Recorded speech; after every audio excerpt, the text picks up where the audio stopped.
どうも、底辺アクアリスト黄昏です。皆さん、小型美魚といえば何を思い浮かべますでしょうか？人によって答えはそれぞれかと思いますが、その中でも根強い人気がある種類がいます。それはミクロラスボラ花火です。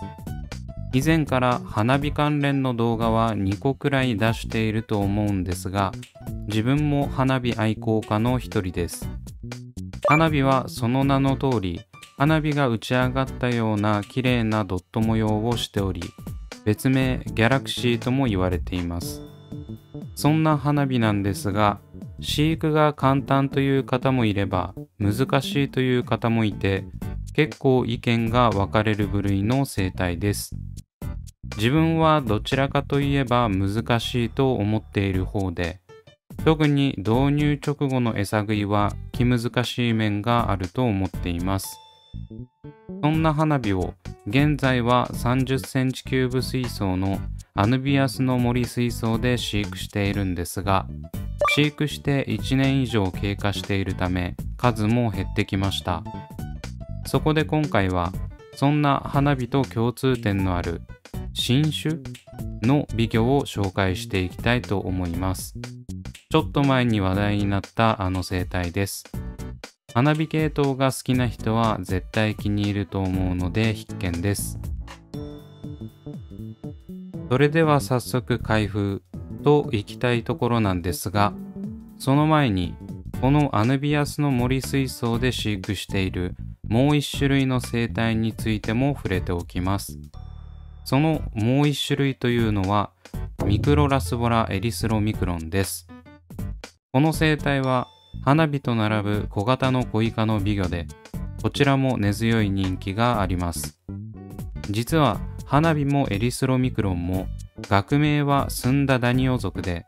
現在はミクロラスボラとは言わないようですが、今回の動画では親しみのあるミクロラスボラとして紹介しています。ダニオ属になるまでにもいろいろあったようで、学名はややこしいですね。一応スンダダニオが正式な学名なので覚えておいてください。そんなエリスロミクロンなんですが、花火と同じくらい人気で、体色はちょっと紫がかったゼブラ模様が特徴的です。ただ、この生態もとてつもなく臆病で、撮影が難しいです。遠くから寄ってピントを合わせられるレンズがあれば観察しやすいんですが、人の気配を感じるとすぐにアヌビアスの森に逃げてしまい、姿をなかなか拝めません。毎日行っているブラインシュリンプ給餌の際も、できるだけ物音を立てずに気をつけているレベルです。自分の家では花火も臆病ですが、それ以上にエリスロミクロンの方が隠れる率が高いですね。ちなみに飼育難易度は個人的には花火より若干マシなイメージです。この生態も花火と同じくらい長く飼育しており、すでに2年近くいるような気がしますが、まだ半数くらいは生き残っていそうな感じです。まあ、あまりにも隠れまくるため、総数が把握できてないんですけど。ということで、花火とエリスロミクロンは小型美魚の中でも同じくらい人気の品種なわけですが、この2種類が比較されやすいのは、単にその美しさだけではなく、種類として近しいというのもあります。先ほどお話しした小型のコイ科であるダニオ属に分類されるため、よく比較対象になっているわけですね。そういったことも踏まえて、今回の生態紹介に入っていきたいと思います。というわけで開封していきます。購入先はいつものペットバルーンです。ペットバルーンは生態の種類も豊富なので、気になる生態が入荷してないか毎日確認しちゃうんですよね。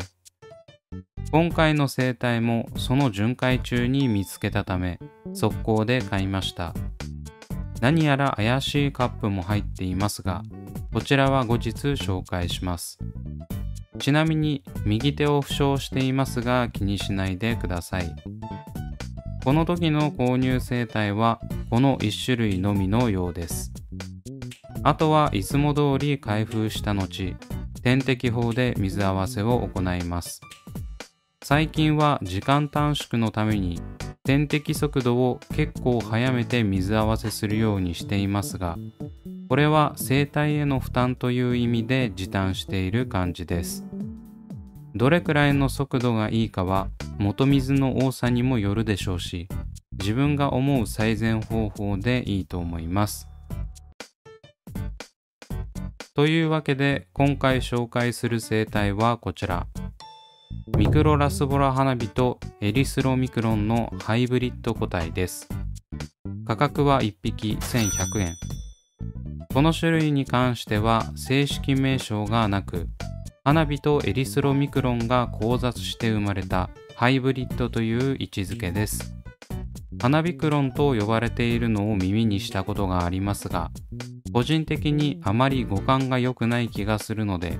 花火とエリスロミクロンが掛け合わさった種類と言っておきます。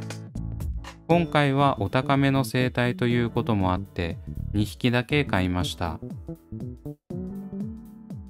花火とエリスロミクロンのハイブリッドは説明するまでもなく、その2種類が交雑することによって生まれた種類です。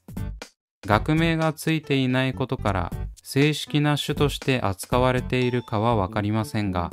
明らかに2つの要素を兼ね備えています。輸送直後で色飛びして分かりづらいとは思いますが、サイズがしっかりしているため、輸送直後にしては比較的分かりやすいですね。プラケに入れてしばらくして少し色が戻ってきた時の映像がこちら。体色の紫っぽい色がはっきりしてきました。これはエリスロミクロンの特徴ですね。ヒレはほんのりオレンジ色に染まっており、飼い込むとまた変わってくるかもしれません。ただ、この2匹がオスかメスかでヒレの色は変わってきそうですね。続いて、花火とエリスロミクロンと一緒に入れた映像がこちら。見づらくて申し訳ないんですが、なんとなく違いが分かってもらえればと思います。救えたのが2匹ともメスだったようで、色が薄いのが残念ですが、本気で捕まえるのに苦労したんで許してください。すべての種類が揃ったということで、花火とエリスロミクロンの特徴をおさらいしていきます。まずは花火から。花火は先ほどお話ししたようにドット柄をしており、体色は茶色っぽく、オスは成熟するとヒレがオレンジになり、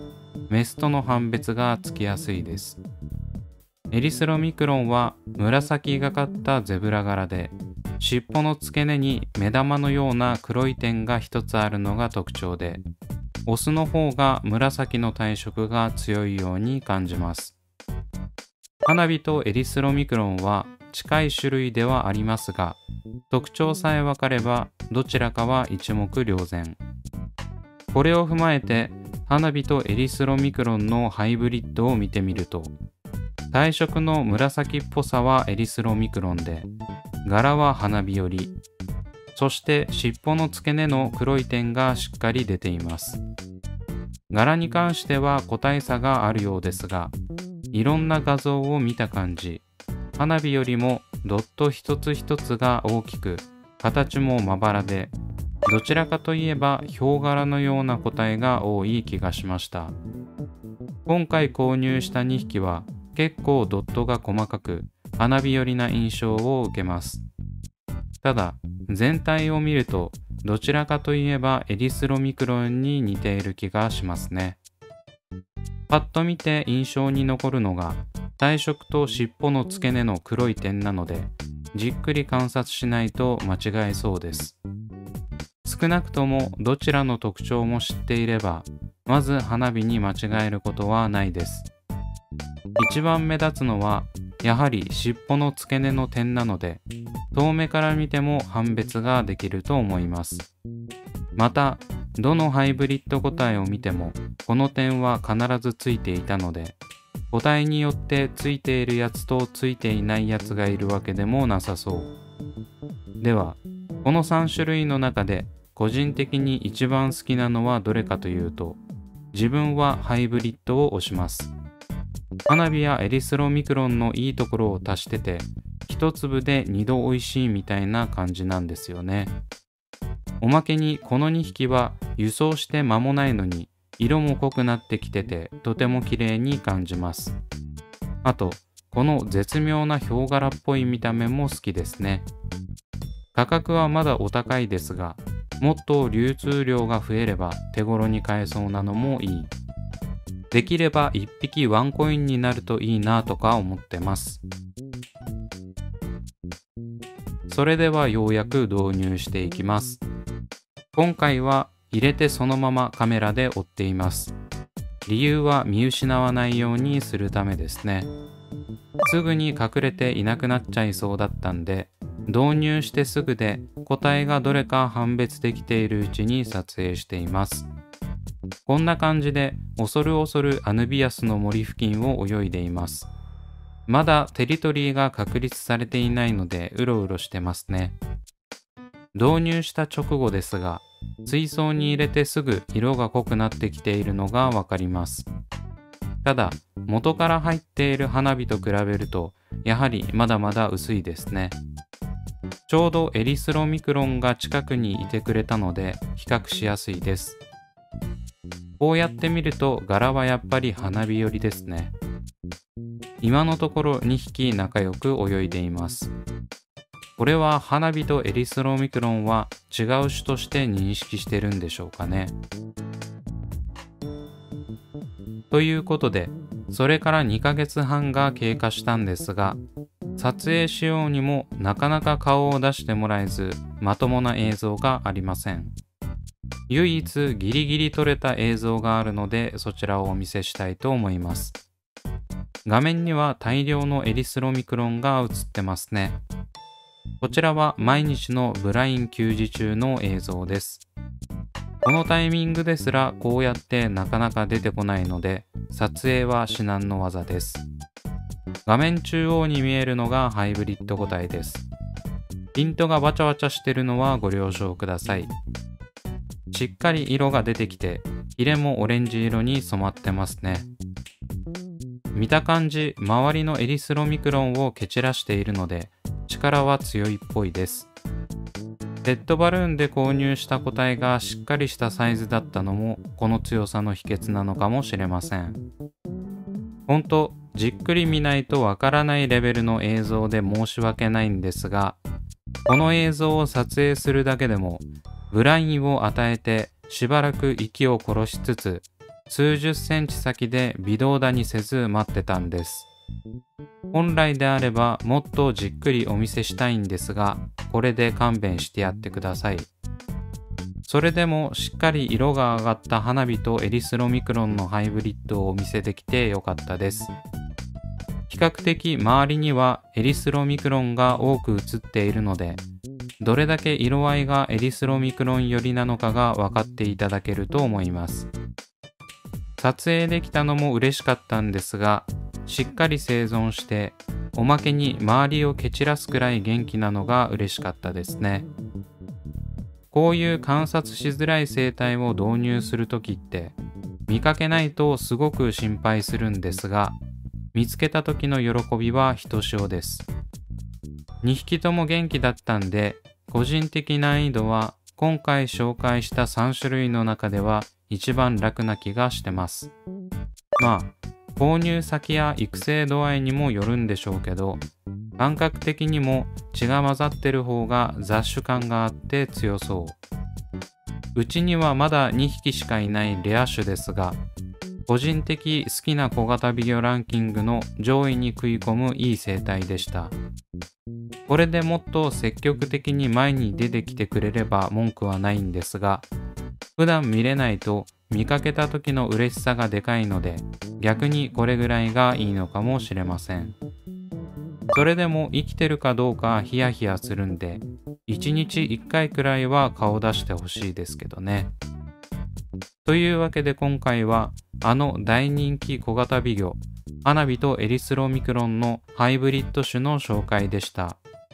まだまだ流通量は少なく入手制に難ありですが、ペットバルーンではネット通販もしてくれるので、全国のアクアリストに入手のチャンスがありますね。ぜひ定期的にサイトをチェックしてハイブリッド種をゲットしましょう。というわけで今回はここまで。Twitter と Instagram もやっておりますので、そちらも見ていただけると嬉しいです。それではご視聴ありがとうございました。